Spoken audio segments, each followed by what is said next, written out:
আসসালামু আলাইকুম বন্ধুরা, আপনারা সবাই কেমন আছেন? আশা করি আপনারা সকলেই ভালো আছেন। আমিও আপনাদের দোয়া আল্লাহর অশেষ রহমতে আমিও ভালো আছি আলহামদুলিল্লাহ। আজকে আপনাদের মাঝে আরেকটি নতুন ভিডিও নিয়ে আসলাম। এই যে ভিডিওতে দেখতে পাচ্ছেন মাশাআল্লাহ কি সুন্দর ফলগুলো ধরে আছে। এটা হলো একটা আশ্চর্য ফল। এই ফলটা আপনারা সবাই চিনেন কিনা তা আমি জানি না। এই ফলটা হলো সৌদি আরবে, দেখেন বাগানের পাশে মাশাআল্লাহ কেমন করে ধরে আছে। এটা দেখতে প্রায় বাংলাদেশের ড্রাগন ফলের মতো, কিন্তু এটা কিন্তু ড্রাগন ফল না। এটা হলো সৌদি আরবের একটা ফল, যা যে ফল যা গাছে পানি দেওয়া লাগে না, মানে কোনো যত্ন করা লাগে না, এভাবেই ধরে আছে।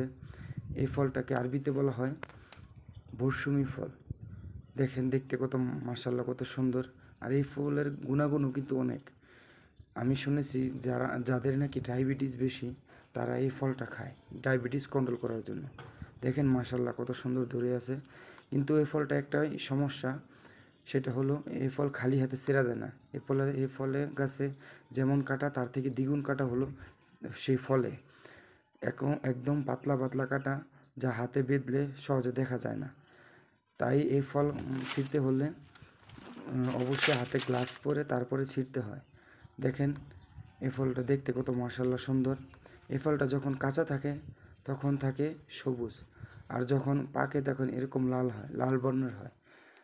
এটা খেতেও খুবই সুস্বাদু আর খুবই পুষ্টি। এটা ডায়াবেটিস কন্ট্রোল করে। এই ফলটা আপনাদের কোন কোন জেলায় কী নামে পরিচিত অবশ্যই কমেন্ট করে জানিয়ে যাবেন। আর সৌদি আরবে এটার নাম হলো মৌসুমি। দেখেন এই যে যখন এই ফলটা কাঁচা থাকে তখন দেখেন কীরকম থাকে, দেখেন কতগুলো কাটা ফলে। আর ফলটা দেখতে অনেক সুন্দর আর খেতেও সুস্বাদু। ইনশাল্লাহ আমি নেক্সট কোনো একটা ভিডিওতে ইনশাল্লাহ আমি কেটে আপনাদের দেখাবো ফলটা কীরকম দেখতে দেখা যায়। দেখতে বাংলাদেশের সেম সেম ড্রাগন ফলের মতোই, কিন্তু কিন্তু এটা কিন্তু ড্রাগন ফল না। দেখেন মাশাল্লাহ, নবীর দেশ, আল্লাহর রহমতে কত সুন্দর ফল ধরে আছে। কোনো পানি দেওয়া লাগে না, কোনো কিছু করা লাগে না।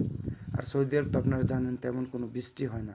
তারপরও এই বালু মাটিতে যে কোনো ফসল লাগানো হয় না কেন, ঠিকমতো পরিচর্যা করলে সবগুলো গাছই ফলন ধরে, কোনো গাছ সহজে মারা যায় না।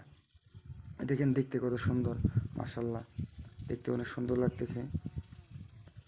এই ফলটা বাংলাদেশে কখনো দেখি নাই। আর যদি আপনারা দেখে থাকেন অবশ্যই এ ফলে ইনবক্সে কমেন্ট করে যাবেন কোন কোন জেলায় কী নামে পরিচিত। ধন্যবাদ সবাইকে। আর লাইক কমেন্ট শেয়ার করবেন, আর এই ইউটিউব চ্যানেলটা সাবস্ক্রাইব করবেন। ধন্যবাদ সবাইকে। আসসালামু আলাইকুম।